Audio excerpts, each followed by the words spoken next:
And for the first week ever, there hasn't been John making noise at the very start. Hi, everyone. I'm very tired. I've had a long week. It's been a big week for our John. It's been a big week. It's been a big week for us because we were up late testing last night. We're just testing 1, 2, 3. Infinite testing. Gladys would be proud. But yes, lots of testing last night. Hello, welcome back. It's the StatrCast. Welcome back. We've nice full house this evening. Good. We actually have all the boys are back this week. Dean is back from his honeymoon. Gary is back, and me and Jimmy are here as per the usual. And Gary's back. Obviously, it's been an international break. I mentioned that. It's obviously been an international break, and this is why a big part of the reason why Gary's back, because he is going to passionately rampage upon the Irish team. I have my German flag up because it's Oktoberfest, and Germany are quite good at the football, so I have to hang my hat on somebody. I've also got a little Portuguese flag down there, so we're splitting our points and hoping for the best here. But Jimmy's going to sit on the fence there, John. Why don't you? But look, we're a third of the way through the season, a quarter of the way through the season now. So Jimmy, during the international break, put together a team of the year so far. We're going to look at the Man United Liverpool game this weekend, because that's obviously the main match of the weekend. And depending on time, we may look at other fixtures in the league this year. So, Jimmy. Yeah. So, if like me, you are just a kind of a tourist in the world of football and you really, really miss fantasy football, this was the longest weekend of the year. It's been 12 days and 16 hours since I last got some new numbers. So what I did this week was, instead of looking at the team of the week, because there was no game week, we put together and compiled Statr's team of the year so far. Now, I know what you're thinking, and you're right. It is early. But it's the international break, and that fucking sucks for numbers people. So we cooked something up. Gentlemen, shall we start in the sticks or shall we start out front? Let's start in the sticks and work our way out. Let's start in the sticks. Brilliant articles and really interesting info coming from our sister site this week about who's the best at this and who's the best at that and who's the best at the other. The sad truth is there's only one player who's the best at everything all year long, and it is Roofs for Sunderland. Their defence has been enough to keep them in not just the top half, but the top quarter of the Premier League. Nobody saw that coming. I would have given you 1,000 to 1 on this situation before the season started, but Ruffs has been there. He's been doing a bit of everything, a couple of clean sheets, plenty of saves. He's quite busy. He's nailed on. He's playing for a team who are defensively strong and deeply motivated. Get on him, because while the Vicarios of the world might have more saves and the Rayas might have more clean sheets and the Popes might have more clean sheets, none of them are as strong of an all-rounder, which is what you really want in the sticks, is reliability. Now, special shout out obviously to Kelleher, who's saving penalties for all the world's best players, but it's Roast right now. Jimmy, just on the keeper thing, it's actually very interesting because every year there's this trend when it comes to fantasy goalkeepers. People always make the mistake of picking the Allisons, the Edersons, the guys who aren't busy but pick up a nice consistent amount of clean sheets. But the trick when it comes to fantasy sports is find the siege goalkeeper. Fabianski was a lock for years. Nick Pope has been the safest keeper in any draft fantasy or any fantasy football platform probably for the last 3 years on the trot now at this stage. And there's always, every year, there's a goalkeeper who sneaks in and around that, like Pickford, Pope, the middle stack keepers who keep enough clean sheets but are also busy enough to be accruing a volume of points. And Roof seems to be in that pocket this year. So it's just interesting. He is. And what's weird about it is, like, as time has gone on, clean sheets have become rarer and rarer and rarer. Like, if you consider like a Mourinho Chelsea 2014, 2015, or even Leicester, the season they won the Premier League, there were more clean sheets knocking around. So where before, those guys who were getting the clean sheets, like your Edersons and your Allisons, but aren't very busy because of world-class defence in front of them, they have been getting progressively shittier. Ederson was like 9th overall last year. Alisson was top because he was spectacular, but it wasn't from a whole load of clean sheets. Not really. I think it was 13 for the season or something. So 2 games out of 3, he was letting one in. So what you want is the guy who's going to be working hard. And right now, that's Rose. Which is why we only have 3 defenders in the back 3 as well. Do we think Ropes is the player you want to take, though, at this point? Like, are Sunderland primed to continue this? No, I think about the season, everybody would have looked at Dubravka as being the promoted keeper who was going to be the siege man this year. I think that's fair to say. But as every year, I think the advice that we'd be giving to anybody looking at if they're looking at across the road, if they're looking at the soon-to-be-released Statr system, the keepers you want are your Queven Kelleher, your Pope. your Nick Pope, your Jordan Pickford, like that pocket. Emi Martinez also has been in thereabouts for the last few years. Like Mhm. it's very rare that you see the top 4 goalkeepers in any fantasy football platform, because it always seems to be your Popes, your Pickfords, your boys who are accruing a regular. So yeah, Right. Roofs is there now. Congrats to you, bud. But like, there's going to be a couple of days where Sunderland ship It's heavy. gonna break. Like Sunderland are not going to the Champions League, right? No, They're not going to be. They might pull off a top 10, and I'd be delighted to see it. But they are not going to be going to the Champions League next year. Sorry, Tynesiders, but it's not happening. So he's the man you should have picked 7 weeks ago, basically. But the defense is very interesting if we're going to get defense there. is a different thing. First of all, it's 3 different teams, right? Which is quite unusual. Secondly, there's only 3 of them because we're not seeing quite as much attacking return from wing backs as we did in the days of the Trents and the Anthony Robinsons. So at the back is 2. Well, one of them has mostly got there from attacking returns, but again, it's not going to continue for the year. It's Uri and Timber. If you're not sure which of the Arsenal backs to get, it's all of them. If you can only get 3 of them, get 3 of them. If you can only get 2 of them. It's Calafiori and Timber. And if you can only get 1, it's Timber right now. He's consistent straight through. There was a game with 2 goals. Again, you're not going to see a lot of that, but he does seem to be used as an attacking asset in Arsenal's dark arts corners. So that's a great one to pick up. Similarly, in a very strange way, I thought it would be the world's greatest defender and most handsome man, Fabian Schär, but actually it's Dan Burn for Newcastle has been the standout at the back for them. A lot of defensive involvement, as you would expect, a lot of Now, this aerials, a lot also of comes tackles. back to what the point I made last week when Yeah, we were looking at absolutely. how the passing metrics. And I find the defense very funny because it's 3 teams we've flagged basically since the start of the year of these are the teams you want the defenders from, and it has pretty much come to pass so far. Maybe not necessarily the 3 that we would have said, but it's the 3 teams we would have said. If we said pick Yeah. defenders, these 3 teams would have been the 3 that you would have been looking to pick from. And with the way the passing metrics have seemed to have fluctuated this year, somebody like Dan Burn who's clearing out more aerial balls makes an awful That's it. lot of sense. And that's actually having a negative impact on Pope for aerials. Yes. Believe it or not, where Nick Pope before, the strongest thing about him was that in that box, he's the highest, he's the tallest, he's the fastest on his feet. He's up there to catch them corners. This year, Burn and Schär are doing more of that, so he's doing less of it.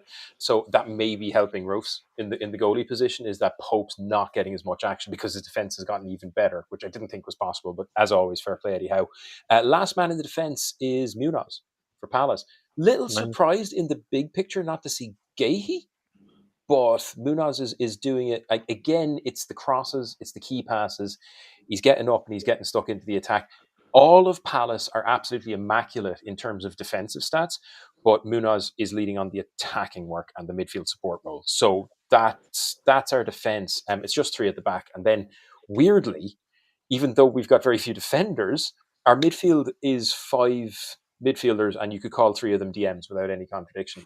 First up, let's get it out of the way. Before we get off the Oh, defenders, go on. before we just get out, and like we will touch on the midfielders now, but like at the start of the season, we would have said grab an Arsenal back, grab a Palace back, and a Liverpool/Newcastle.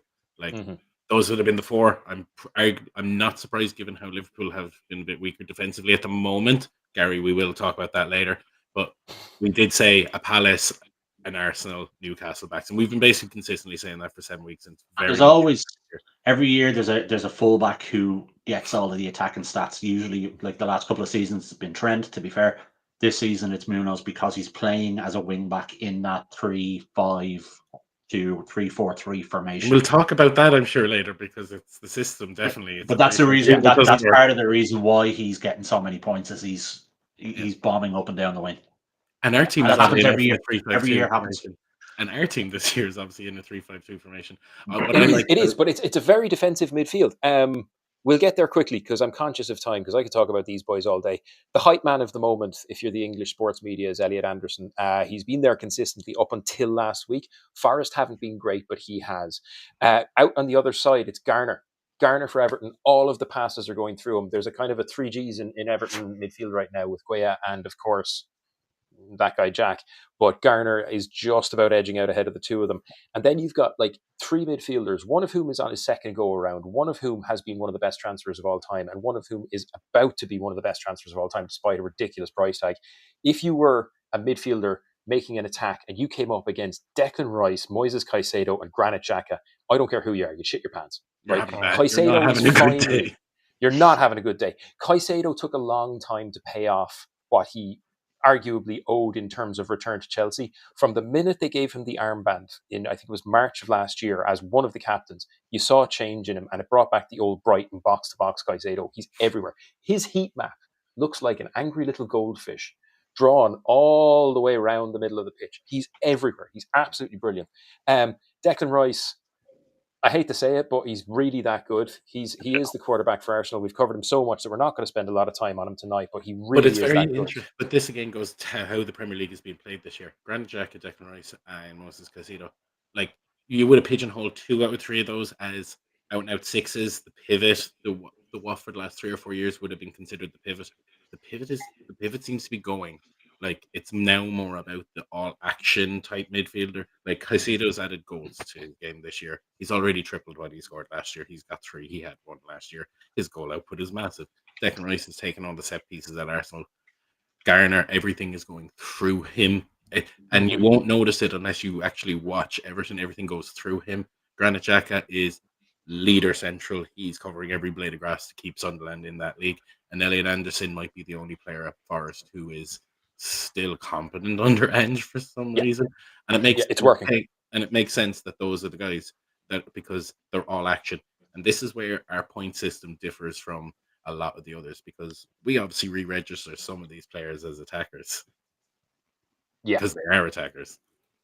Yeah, and that kind of takes us nicely into the forwards. I think. I mean, look, there's nothing. I couldn't disagree with anything that you said. I will say though, surprisingly, when you actually compare them, the one that has the most passes going through him isn't Garner, it's Caicedo, which I was surprised at when I started looking at it, because you get so stuck into the week by week and like, what's my move for next week, that you forget to look at the big picture. And Caicedo is the one that is the most central, and 433 passes in 70 games. So it's a pass every 90 seconds goes through Moises Caicedo all season. Like, that's fucking nuts. And it's not like he doesn't run. It's not like he doesn't shoot. It's not like he doesn't cross. He's everywhere. But forwards now. I can't think of 2 picks that are going to piss off more people that have never worked in our series instead of FPL. But the first one is the obvious one. You love to hate him. No need to say humble. He is back. He's a machine. He's just a goal scoring machine. It's Erling Haaland. I would say he's probably going to lock down the golden boot somewhere around Easter. He scored 15 goals so far this season, and he hasn't made them. And that includes the internationals, where he bagged another 5 in the international breaks fees. We're mid-October. He's already got 20 goals under his belt in between club and company. I'm calling it right now. I'm saying it right now, lads. He's going to break Cristiano Ronaldo's record in the Champions League. Yes. I'm calling it right now. Yeah. I think Ronaldo has about 140 or something. I think Haaland's in and around the 50 mark. I think the only worry for Haaland breaking that record is if City start to slip down the table properly. No, see, this is the thing. At the rate he scored, like there was actually a really good article I saw online during the week about Haaland's scoring rate. If he keeps scoring at his current rate, he'll break Alan Shearer's all-time goal scoring record in like 5 years into his 10-year contract at City with time to spare. He's on track to score like 394 goals Premier League. It'll be interesting though whenever Pep does leave, whether it's at the end of this season or next season, whatever, if that will impact him. You know, I don't think it will. It won't. You don't think so? He's that sort of player. I think he scores them regardless of the system that he plays in. I think he does 2 or 3 years more there. I think he'll. Do you know what? I can see him doing the 5 years to take the record, and then at that point he's still under 30 and will end up going off to Barcelona, and because he won't play with it. I can't see him and Mbappe, for example, being in the same team. I think he'll go to the other side of La Liga and go and win that one too, and add some lovely weather and a bag of goals, because you're not going to win the Ballon d'Or. The likelihood of winning the Ballon d'Or playing in England. I know Rodri did it, but the one thing I'd say there is, and correct me if I'm wrong here, lads, but your man Pep, the bald guy, the fraud, he tends to bring his players with him, does he not? No, Pep, he won't retire after City, but he's not going to. He won't manage. He'll do international management. He'll go international, I'd say, okay. But I'd say Haaland's next move is back to Germany. I think Haaland is the replacement for Harry Kane eventually in about 3 or 4 years' time.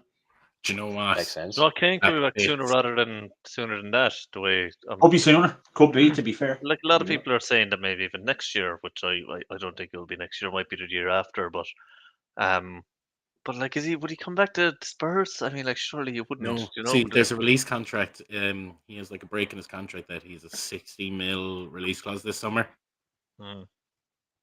But Would you again, pay 60 million for Harry Kane right now? Yeah, but you're also If you're getting a Spurs? 32-year-old centre forward for 60 million, no resale value. Yeah, but a If you're 32-year-old Spurs- centre forward who's scoring at a better rate than Haaland right now, Scandalous, right? Sure, albeit sure. in Germany. Fine. It's not even Yeah. but albeit in still. Germany. It's by the time you get him next year after World Cup. Like, Well, what's this in the tank? is true. Yeah. What's in the tank after that? Like, that's his last world. This is his last World Cup. I think he's not going to be around in 4 years' time. I don't think. Yeah. So I think this is his pinnacle season, and everything after that is a slight. No slight on Harry Kane. What a fucking career for a fellow who was called a one-season wonder.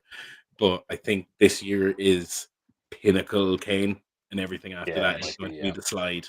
Like, the numbers he's put up. And Erling Haaland is doing that in the Prem. Like, he's on track to beat every record. He could be fastest to 50 goals. I think there's only one player in the league who's done it, or faster to 100 goals or something. I think there's only Alan Shearer who's done it faster, and he has like 50 games in the tank or so, whatever the numbers are. They're fucking outrageous. Like, he's going to break that record this season.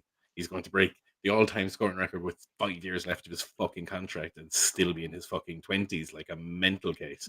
Like, he everybody said after Ronaldo and Messi, nobody be able to put up those numbers, and that was gone. And then enter the fucking cyborg. Yeah. And finally, to round out our team of the year, because he's not a fucking midfielder, because he doesn't go in the middle of the pitch. If you see his heat map, please do. He plays on the left wing. He's a forward. I don't care what FPL say. They can be as wrong as they want. He's one of the best forwards in the league this year. He personally dismantled Fulham a couple of weeks ago. He's Anton Semenyo. He's playing for Bournemouth, and you should be picking him. You should be picking him, or you should be trading for him. Because again, it's a little bit like Jadon Anthony at Burnley. There is so much of a relatively weak squad depending on his performance that everything's going through him, and he is the nailed-on guy who's going to get most of their goals. Whether that's a lot of goals or a few goals remains to be seen as the year progresses. But when it all comes down, he will be a Premier League team's top scorer, and that's something you keep an eye out for, regardless of the jersey or the name or the man or whoever it is. If you are the top scorer for a Premier League team, you're a fantasy football asset. And thus ends the team of the year for now. You can see that it's constantly updated as it changes over on, I can do it, StatrCast.com. And that's me for the numbers. Looking forward to having some fresh ones for you this time next week. I am looking forward to this weekend, but do you know the way we had a little lull period, let's say, this week, because there wasn't any football on for the last 10 days or so. Was there, Gary? There was, but it was painful. It was insanely painful. Do we want to get into it? Oh yeah, that first half was torment, mate. Torment. Look, the whole 180 minutes between the Portugal game and the Armenia game for the Republic of Ireland was painful to watch. After the Portugal game, everybody came out. Wasn't it such a great performance? And didn't, the lads put in such a great effort and blah, blah, fucking blah. I'm sorry, but if you go to any team and you put in a performance of 10 men just trying to protect your goalkeeper, you're not going to get anywhere. You're not getting anywhere. Ireland didn't play well against Portugal. The reason we only lost 1-0 is because Portugal missed a truckload of chances. Ronaldo could have had 2 or 3 in the first half. He hit the post. Bernardo Silva missed an open goal. Great save by Kelleher for the penalty, which was a penalty. Great save from him. Now, his last 3 penalty saves, by the way. Yeah. Talk about good company. And that phenomenal. Bruno. Absolutely phenomenal. The save he pulled off was absolutely brilliant. But you can't put 10 men behind the ball and expect to get a result and just hope you'll get a draw. It was ridiculous. After the game, Heimer Haugnusson came out and said that Ireland would be favourites to qualify if we beat Armenia on Tuesday night. I don't know what the guy is smoking, because that's a ridiculous statement to make. It is a ridiculous statement. It is. It's actually not. Have you looked at the hang on a second there, John. Let's talk this through. Ireland beat Armenia. We'll talk about that performance in a second. Ireland beat Armenia, right? They still need to get a result against Portugal. A draw. And they do. They do. Now we're assuming at home in Dublin. in Dublin. We're assuming Hungary will beat Armenia. That's a fair assumption. Yeah. They probably should. So it's 4 But points. Ireland, It's 4 points in the next because 2 games. because of the draw, because of the draw between Portugal and Hungary on the same night, Ireland will still need to get a result against Portugal and still need to go to Hungary and get a result there. Now, look at the performance against Armenia in Dublin, and has anybody any confidence in the Republic of Ireland going anywhere and getting a result? Yes. No. I do. No. Portugal are coming to Dublin. Yep. Portugal are coming to Dublin needing a result to qualify. Yep. We are in serious shit when they get to Dublin. Pressure's on them. And there's no pressure on them. No, hang on. There's no pressure on them because there's zero pressure on them. They can come to Dublin and not get a result, which is great for us. So no. Hang on, John. Hang on a second, John. There's a difference between needing a result and just going out and play and going through the motions.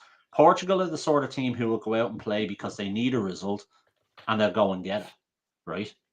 They're not going to go and just show up and go through the motions. That will be a strong team against Ireland. It will be a strong team, right? But if a miracle should happen, they've got Armenia to play in the last game. They'll beat Armenia. There's no two ways about it. Ireland need to beat Hungary and get a draw against Portugal, which is not going to happen. It's not going to happen. What do you mean? Did you look at the game against Armenia? Is this not what we do? We fuck it up and then. No, we don't, because we haven't qualified for a tournament in years. It's not what we do at all.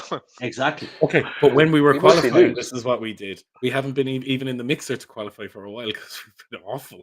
But I still wouldn't even say that we're in the mixer. I mean, that first loss against Armenia was fucking... And it's not our fault that we still have a chance. It's Hungary's fault that we still have a chance. So it's up to us. No, actually, it's the management. No, it's not. Well. It's the management's fault that we don't have a chance. We have enough quality players in our squad. That's right. Disagree with you, Gary. No, we have got a terrible Irish squad right now. It is terrible. It's not. I wouldn't say it's terrible. Like compare us. We are so dependent on Nathan Collins and Caoimhin Kelleher. Like, and they're a keeper and a defender, and then you've got Seamus Coleman still starting at 37 years old, who tried to do a bicycle kick for some reason. It was an anomaly to start him, though. But like, you've got enough quality in that to compete against Hungary, for example, and to be beating Armenia on without breaking a sweat. I mean, Ferguson, fair enough, he's not playing every minute of every game, but he's playing for Roma in Serie A. Troy Parrott is playing for AZ Alkmaar, albeit being injured from the start of the season, but he's playing for Alkmaar, and they're playing Conference League football. Festi Abasili is playing Turkish Premier League football week in, week out with Başakşehir. Finn Azaz is playing for Southampton in the Championship week in, week out. Kelleher, Jake O'Brien, Nathan Collins, Premier League players. Josh Cullen, although he didn't play on Tuesday because he got a stupid yellow card against Portugal, is a Premier League captain. A lot of stupid yellow cards last night as well. A lot of stupid ones as the game went on. Yeah. Malumbi and Smallbone both playing championship football on a regular basis. We have enough of quality there to be competing against Hungary to be there. We should have beaten Armenia away. We should have beaten them a hell of a lot better last night, right? If you look at three players from Armenia, right? There's Başakşehir, who was the captain. He plays for Slovan Bratislava in the first division in Slovakia.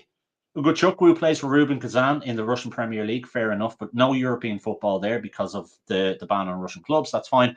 Amirjan, who plays centre-back for Armenia, plays for FC Noah. Has anyone ever heard of FC Noah? Because I haven't. No. I had to Google them. They're an Armenian squad. And even with the amount of football manager I play, I don't even know them. This is it, right? These are the players. This is the quality of players Ireland played against last night, and the performance that was put in was an absolute disgrace. Festi Abaseli got man of the match, and afterwards he said that the team played with confidence and they played with belief. Richie Sadlier on RTE said straight afterwards that he didn't know what game Abaseli was playing or watching. I agree with him, because there was no confidence, there was no belief, there was nothing quick. You could hear Hallgrimsson screaming at the team because the ground was so quiet. There was nothing from the fans. And you could hear the coaching staff screaming at the team to do things faster, and they could not be arsed. I do have a few little bones to pick, like, because I looked at the tickets and they were 55 quid. I'm not spending 55 quid to go watch Ireland play Armenia. Sorry, I'm not. Like, I would have paid. I have two friends who went to the match yesterday. They got their tickets for free, and they said they still feel that they got ripped off. That's how poor it was. Like, that's. But if the tickets were a decent price, you get more people that'll be excited to be there. Because, like, I know this is going to sound super wanky. The last two times I've been to Ireland matches, I've been in the I've been in the boxes. The last two times I've gone to Ireland matches, which sounds super wanky, but like that's because it was available. And I was like, oh yeah, I get to go see Ireland play. Oh no, I get to hang out in those boxes too, but only at work. But we won't get into that. I'm going to give you some numerical realities now, lads. For those of you who remember 1990s World Cups, okay, there's a simple mathematical formula. If you're playing 6 games, you're going to need to win 3. We've won 1 out of 4 with 2 losses and a draw. See, we're at the toilet end of that group. From the 90s is now just nil all will get you everything. More teams are actually in the competition. Sure, look, it's a different world. It's 30 years ago. It's a completely different thing. But what I'm talking about is that the mathematical reality of the game has not changed. We were in like the top 10 in the world, I think. Like we were at one point. Yep, we were. At one point, we were ranked 6th in the world. Yeah, it was our peak. So we were a legitimately good team back then. Like nowadays, we're depending on beating teams like Armenia. We're depending on beating teams like Hungary and not putting out results. We depended. Whereas back then, people would be looking at Ireland. Other teams would be looking at Ireland and being like, we got to grind out a result there. Yeah. But now, I really feel like we're in the same bracket as the San Marinos, as the Gibraltars, as the Armenias, with teams like Hungary and Portugal looking at us saying like, all right, lads, this should be a guaranteed 3 points. Like, go out there and hammer them. We don't pose a threat. We don't score goals. I know that we scored yesterday, but again, it was Armenia. But we don't score goals. Anytime we do manage to score and we get a result, it's like a 1-1 draw. Like, we don't dominate games. I can't remember. It's been years, honestly, since I've seen Ireland dominate a football Never game. really did. And we couldn't. Even when we had a good team, we didn't really. Like, it was a lot. We couldn't. 2008, 2008 or 2006? 2006. Robbie Brady against Italy. I don't know if you remember that game, but that was war of attrition stuff. Robbie. We lost. Didn't we lose all 3 of those games as well? Like, even didn't we lose all 3 of those games? Or no? That was the tournament before that. Yeah. It was when Trapattoni was in charge. Yeah. And we went to Poland and were beaten in the 3 group games. Yeah. It was the following tournament, I think, that we beat Italy 1-0. But John, you're right. It was an absolute war of attrition. Ireland teams have always been that way. That's fine. I've no issue with that. I don't like being an armchair pundit or an armchair fan or anything like that, right? But I regularly go to League of Ireland games, and the quality is not. It's grand. It's not great. It's certainly not the international level. But you go and you see teams, and you see them try and play some football and put a bit of fucking effort in. You don't really mind whether or not you lose. Like, I mean, if we go out against Portugal and Dublin and whenever it is, and we actually put in effort, right, and put a bit of, play with a bit of belief, with a bit of passion, with a bit of love for the crest, and we get hockeyed 4-0, I'm okay with that. I know that sounds ridiculous, but I'm actually okay with that, because you're kind of going, at least they're bloody trying. You know what it is? Nobody in that squad is trying. Nobody. It doesn't look right. The squad. I do think the squad is there. I do think we have a major problem in this country, because Dean, you said, like, obviously that team back a few years back was 2002 was our peak, but like international laws opened up. Premier League clubs were able to scout globally rather than just across the pond. We have more players not getting into those systems. We were so heavily reliant on the Premier League system to develop our players. Like, every one of those lads in 2002 came through a Premier League club. They didn't come from League of Ireland and move over. They came through a late academy in the Premier League, which, well, fair. Boys were going over 15, 16. We can't do that now because they're picking up lads from Brazil, from Central Africa. But as well, then, like, there's also best globally. There's also the scouting that goes on for here is shocking. Like to barely go beyond Dublin, like like your English clubs, like they barely look past beyond Dublin. So you're really 14s to 17s had 3 players outside of Dublin between the 4 squads. Like, so the talent could be there. I mean, if you look at like Fairview and Limerick, like Fairview have been dominant in football in Ireland at club level for 50 years, So it just shows that the talent is in other parts of the country. Most successful amateur club in the country. The Electricity League isn't at a global level, so like no one's looking at those players. and no one's looking beyond Dublin. Then like clubs from the likes of from England are looking beyond Dublin, and it's just like how many hidden gems are out there? Like that guy Michael Mike Dyke. Michael Dyke, like he was a Irish lad. He's out there. He had 2 caps with Treaty Right before from Brighton sent him up, being with Treaty for the last few you years. know, and like hopefully, you know, like it works out for him. But like, how often? I can't remember the last time a Limerick player was Steve Finnan. Steve Finnan. Yeah, so they went over to England. And this is Steve Finnan, and he only was born here. He was actually raised over in Leeds. But this is the frustrating thing. This is absolutely frustrating thing. Like, it's the problem with the Republic of Ireland football team is very much being, you've hit the nail on the head. It's very much at grassroots level, right? You look at other sports in Ireland, right? You know, we've GAA players who are moving on from GAA and making, you know, their debuts in the NFL, right? We've got one of the best, if not the best, rugby team internationally in the world. Okay, they've underperformed, but they're still there in the world. Yeah, we're up there. Yeah, do you know, we've got some of the best boxers in the world. We've got athletes who are coming back with gold medals from Olympic Games. So Ireland as a sporting nation produce quality because they've got the structure there to do it and the management there to do it. The FAI have serious problems with how they run things, and it needs to be looked at. And the management for the Republic of Ireland needs to be reviewed as well. But we have a governmental issue, and I know this because and this is where I suppose being involved in amateur football does give me a little scope inside. So we're looking to like upgrade our AstroTurf, and it's like, is there a support there? No, go fuck yourself. Yeah. You wouldn't hear that from the IRFU or the GAA though. No, but like the IRFU, they have the junior. As in, if you were a rugby or a GAA. What I mean, the IRFU and the IRFU and just the Junior Cup, Senior Cup, it's school-driven competition. So the schools are essentially creating the best facilities. Like St. Michael's in Dublin is a fucking rugby academy. Most of the Leinster lads come through saying St. Michael's up there. Down here, you have Presentation, PBC, Crescent Comp. You know, you have Villiers, you have 4 or 5 schools where all the Munster lads come from. But we know this, and it's the same with hurling. If you come down this neck of the woods, Ard Scullery produce most of Limerick's hurlers. That's just how it is. But like the way the competitions are built and baked into the school infrastructure, like if you play hurling, you have your championship, you have your club, you have this. When you're playing soccer, you have the national cup, and if you get a bad draw, you're fucking done early. And like, there's no reason why the only innovative thing that the FAI have finally done is that new National League that's launching next year, which gives clubs such as the likes of Fairview and Corby United and, you know, actual grassroots clubs to be able to actually get on the national stage and actually get promoted to the first division.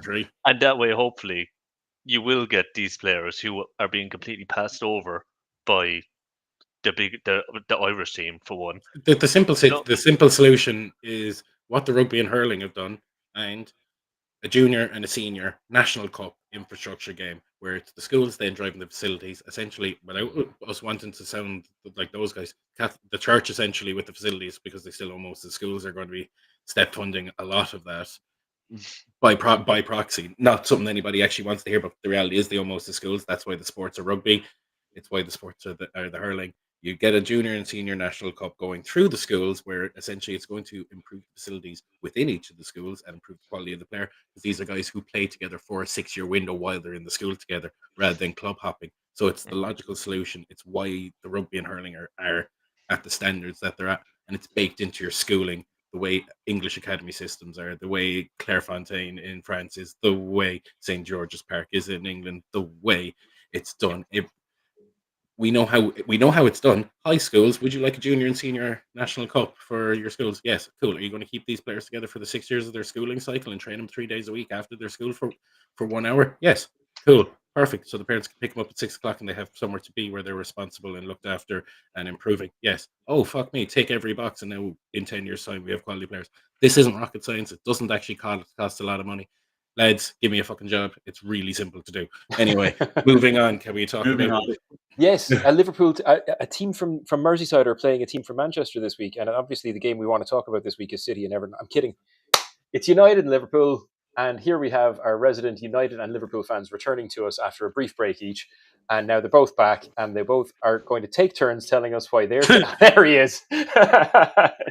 There we go. So first off, as the reigning champions, Gary gets to explain why Liverpool are going to win, and then when he's done, if there's any time left, we're going to have Dean explain why United are going to win, which won't take very long at all. So, Liverpool United, Gary, the floor is yours.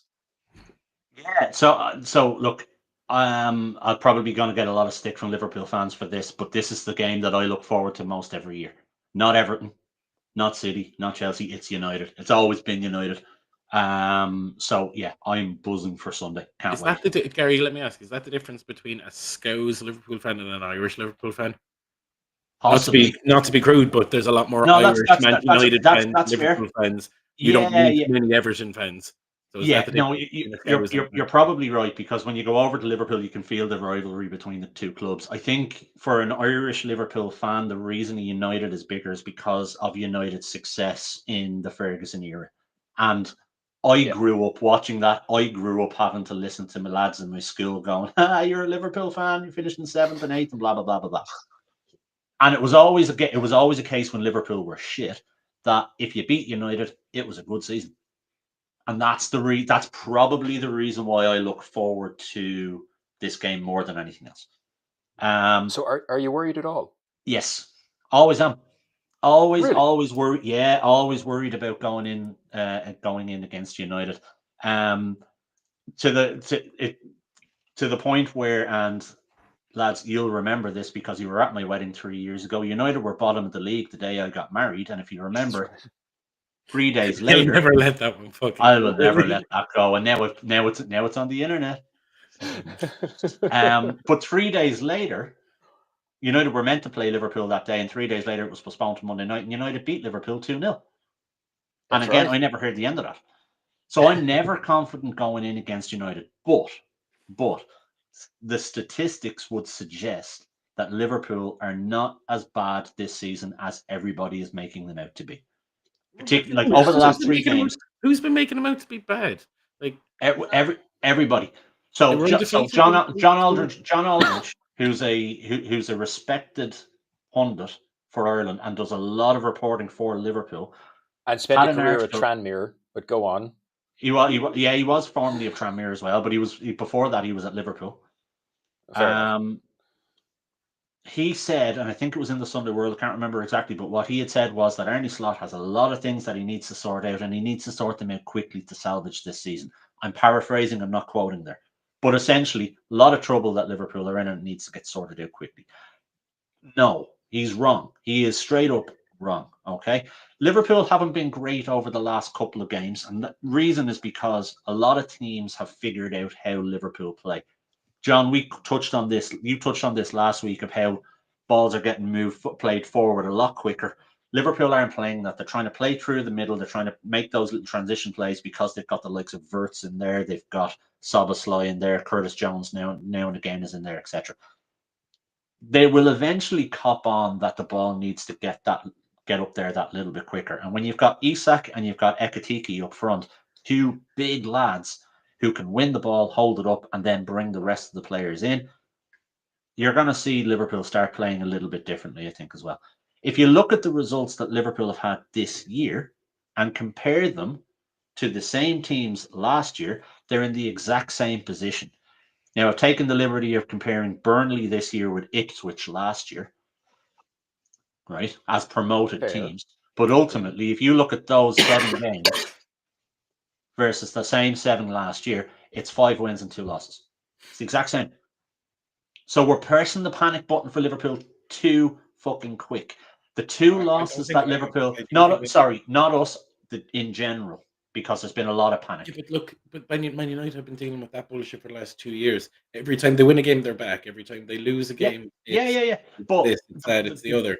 So it has to go both ways. He spent 150 million on a fellow who hasn't actually contributed anything. Well, no, we'll get to that. We're going to get to that in a second. We'll get to that in a second. Actually, you have 2 of them who haven't contributed shit.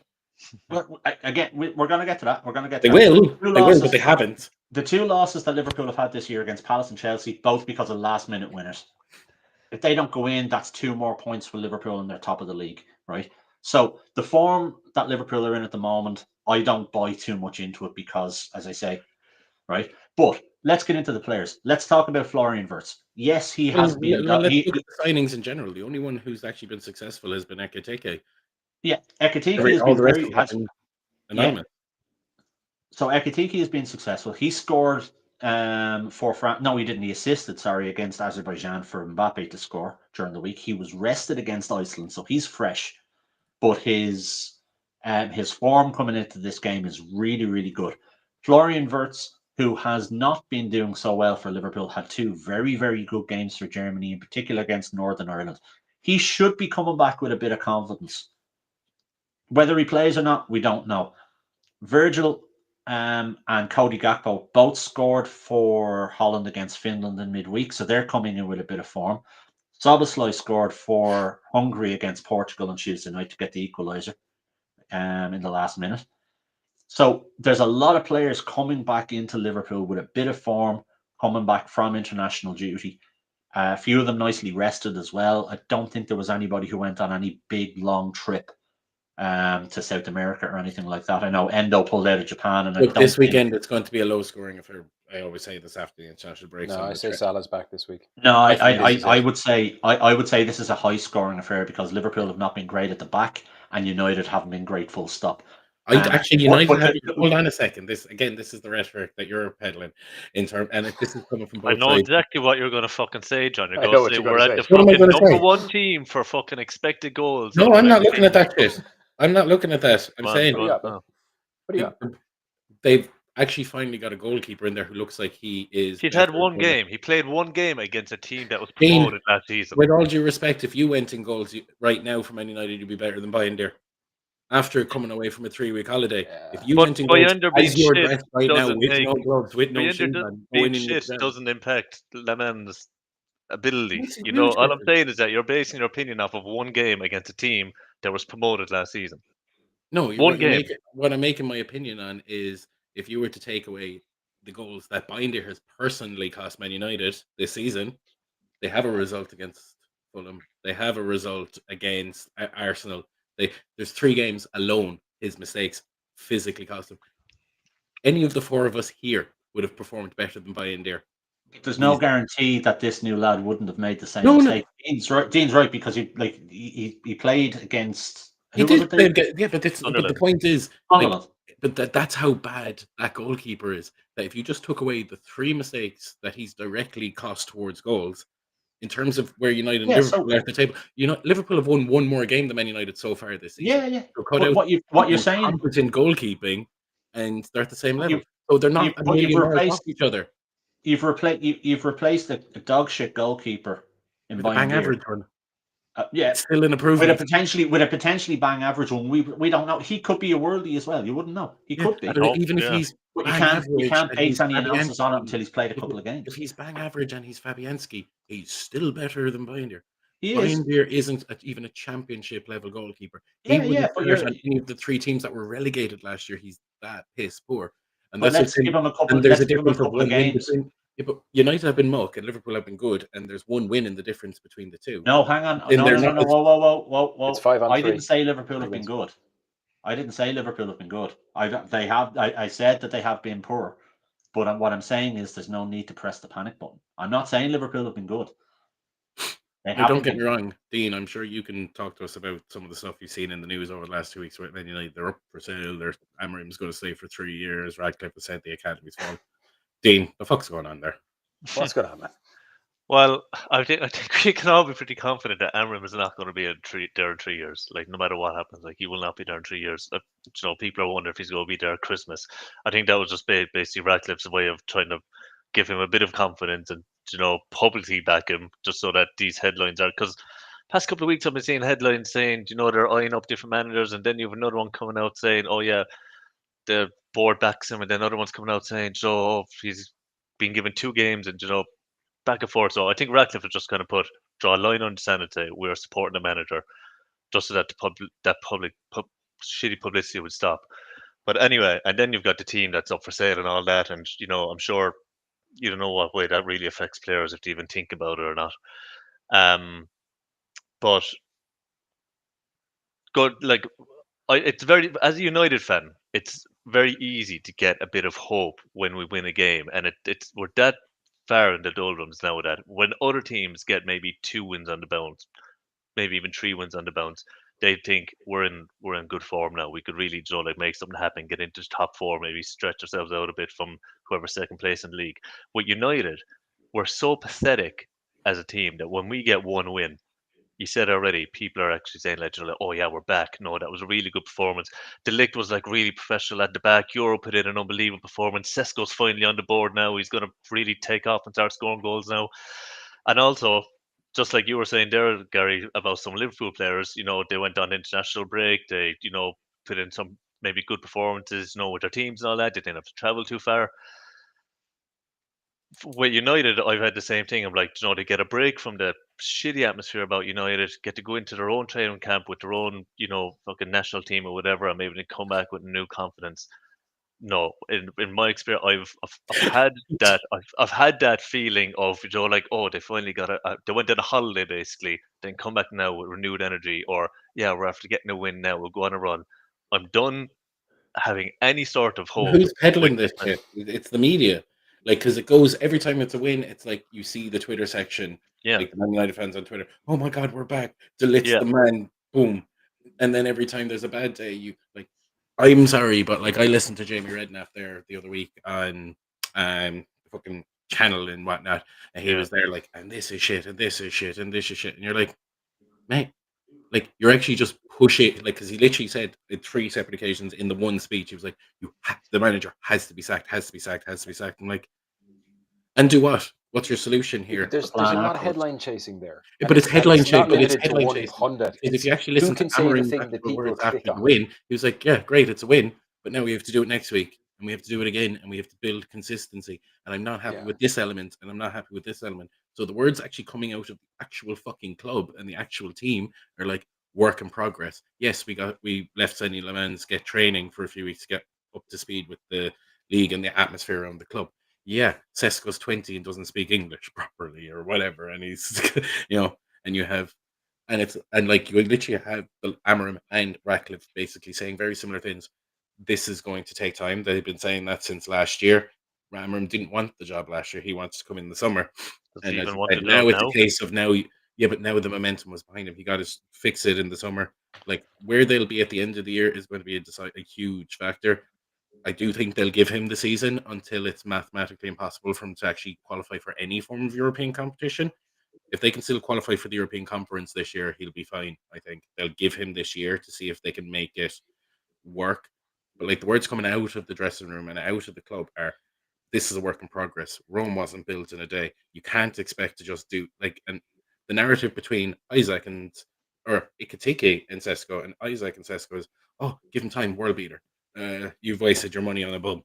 Like Sesko was voted the worst signing of the summer last week. Yeah, that's bizarre. That's ridiculous. That is bizarre. It's a You know what I little mean? It's a little Yeah. harsh. But I But still this think, is, like, but this is the difference in like Isaac or Bertz can do fuck all for 8 weeks. he probably Well, is so but far the most uninspiring. I wouldn't say worst transfer because I think that's a and ridiculous he will statement, come but the good. most uninspiring, He will come expensive good. transfer so far. Carcass. Kirkes won't come good, and I said that in the summer. But Wirtz will. I think Wirtz will come good. I think Isaac will come good. But like for Sesko to be there 4 weeks because he signed at the end of the transfer window and to go, do you know what? You're the worst signing of the summer. Yeah, And that's a ridiculous. That's a ridiculous thing. Mark, Like, I Mark mean, Guy spent 3 weeks at Sunderland before he got sent back to Chelsea. That's the worst signing of the summer. Sesko is what? He's got 1 goal in 5 games. 2. 2 goals in 5 games. Yeah. I mean, not to bring this back to Arsenal and Gyökeres, but he has 2 goals in how many? Also in 8? 7, and they were against Leeds and Nottingham Forest. And they were both against Leeds. So whoever's made that decision that Sesko is the worst signing of the summer, fuck off. Yeah, this is what I'm saying about narratives. That's ridiculous. When the narrative over here and the narrative over here very different because it's easy it's easy to keep shitting on United, but at the end of the day, John, as well, it is easy to keep shitting on United, and it is irritating as a United fan, and I can't imagine what it's like as a player where no matter how poorly any other team is performing, the spotlight will always be and always will be and always has been on Manchester. Like yourself, like Gary, Liverpool back in the day were an incredible football team, and then you had your 90s period and your early 2000s, where, like you were saying, you were getting the piss ripped out of. Was there ever this kind of spotlight of media on Liverpool, during those No. dark days? Oh yeah. Hold on. I mean, No, not to this level. There wasn't, Jimmy. Dean's right. the only other comparison I can think of maybe is the Wenger out days. Maybe there for 3 or 4 seasons when even his own fans were turning Leeds. against him. Maybe Potentially Leeds when Leeds they and were- when they Difference were between Man falling away. United and City this year is 3 points. Yeah, Is it? And City and are it's a supposedly very fine. unsettled table. But City are it supposed hasn't to be settled fine. down. It's still a bit of a. I know, but this is do you know what I mean when the net and as I said, and the thing for me is the basic mechanics of poor goalkeeping. And this is something I have, Jimmy. I've been. So, what do you banging think the on this result of summer. the weekend, John? I do think Liverpool and Anfield should win, but at the same stage, if there's ever a day where United do show up, See, you say that, but I was looking at the past, and again, like Gary, Liverpool United is my favorite tie of the year. But if you look at our past, maybe 5 or 6 results, it was 2-2, 3-0 Liverpool at Old Trafford, 2-2 at Old Trafford, 4-3 in the FA Cup. United last minute goal for Amad Diallo, 0-0, and then you have 7-0 at Anfield, 2-1 United. So it's just there hasn't been over the past few years a dominant team that's going there and winning all the time. But that's what I mean. It could go either way. I do feel Liverpool should, but if there's a day where Mbuemo, Sesko, Cunha clicks, it's that day. Oh yeah, it's but gonna happen. I don't think against it's that Liverpool backline because there's more. They have another injury. Konate's out injured, and Kirk hasn't been up to it yet. But that's even if Cunha starts. Mason Mount as well has been putting in a couple of good performances, and he kind of gets a bit of stick in the media, not maybe in the media, but in social media. But I think that there's a quality player in him. But now he's obviously competing for his position with Cunha. But Cunha, he's not nailed on to start either. He hasn't been starting every game, but he's been playing every game when he hasn't been injured anyway. So this is a difficult thing with Amram. He doesn't seem to know his own team. You're never going to know who's going to start. I mean, who's nailed on to start? Sesko, more than likely. Mbuemo, more than likely. Obviously, Lemens. Bruno. And then Amad Diallo. I mean, maybe, I don't know. Delict, yeah, maybe. But you don't even know what way. I mean, Luke Shaw might start. I mean, he has no. Again, I said in the last podcast, I think, I have mad respect for Luke Shaw. His injuries obviously had to deal with that over the past few years, and he looks like John. But I mean, he shouldn't be starting for United, but he still is. So it's so difficult to know what kind of team that he's going to put out, and you don't even know who the back three is going to be. It's going to be Maguire, Delict, Euro. It's going to be Amad off one side. It's going to be Diallo off the other. It's going to be want a prediction? Casemiro. It's going to be Mount, Mbuemo, and Sesko. Do you want a logical prediction? Right.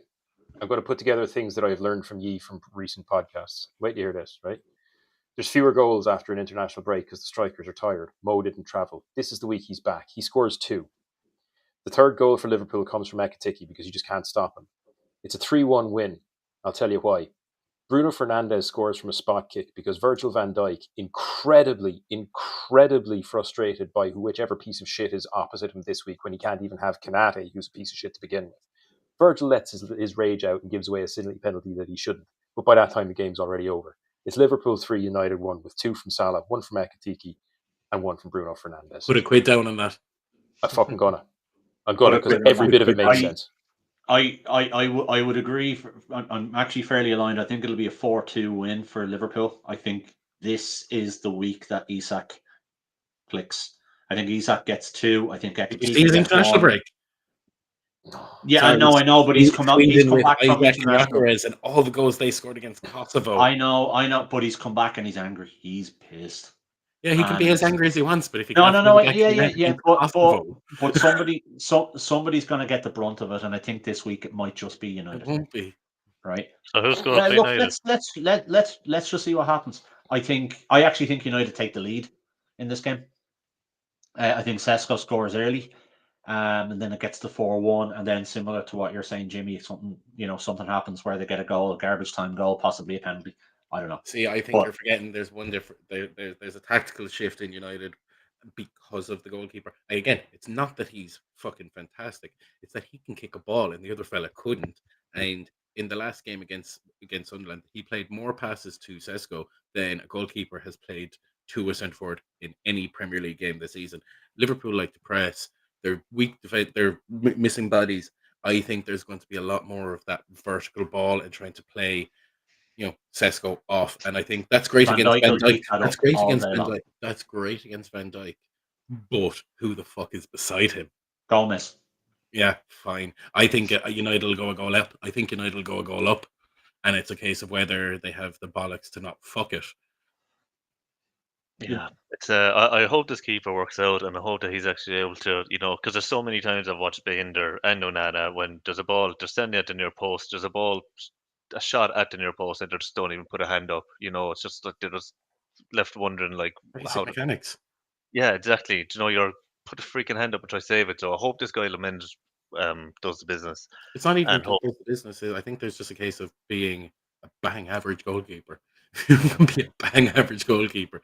That's the standard right now in terms of what they've had. Our last two keepers now have been responsible for a lot of goals. I think De Gea put a curse on the goals of Old Trafford before he was sent out his merry way. Just sent in a little witch doctor, put a little curse on the two posts, and strutted off into the distance. Hey, Bruce Robert did that for Liverpool back in the day. Did you? Did you? And we had to put up with David James. Yeah, good servant. So yeah, I think the scenario I described is coming in at a cool 450 to 1. Do it. Put a quid on that. I'm having that. Yeah, I'm having that. Absolutely. Right. I think that's good for the weekend. I think that Manchester United Liverpool game is the highlight of the weekend. There's some just very quickly. Do we think that Nottingham Forest Chelsea is Ange's the dead nail in his coffin? If you look at Nottingham Forest's general run of games, and I will get into this next week, I thought he was going to go in the October International. He will go in the November International, but it's a long rant, so I want to get into it next week. I think he has 2 games to save his skin, and if they don't show something, but if you look at Forest's run of games, they're in big shit. I can't see them winning. Chelsea and then Bournemouth both away from home out of the next 2 games. Oh no, sorry, they're home against Chelsea, but yeah. The run of games they have between now and the November internationals, I've struggled to see where they pick up more than 1 point. And you'll be there at Christmas. Okay. On that note, we'll talk about that next week. Look, this podcast is brought to you on YouTube, Spotify, all of the good places. We're on Twitch. We're on the Tiki Talks. I do my Saturday morning session, which I will be back doing this Saturday morning, going live answering all of your fantasy football and general football nonsensory. And apart from that, there's a bunch of blogs, there's a bunch of articles, there's a beautiful waiting list. Jimmy, tell us where it is. StatrDraft.com. That's StatrDraft.com. Go there, see things we write. Keep an eye on that team of the year as it changes. Keep an eye on the team of the week. John's there with a load of great analysis. Week after week, to be fair to our Johnny, he's banging out those articles with analysis on what's going to happen. He's right about 3/4 of the time. And the other quarter is the quarter that we talk about here. So thanks for being here, guys. And thanks, everybody, for sticking with us for the hour again. And we'll see you all next week with some actual scores. I can't wait. Football. Bye. Bye. Peace out, people.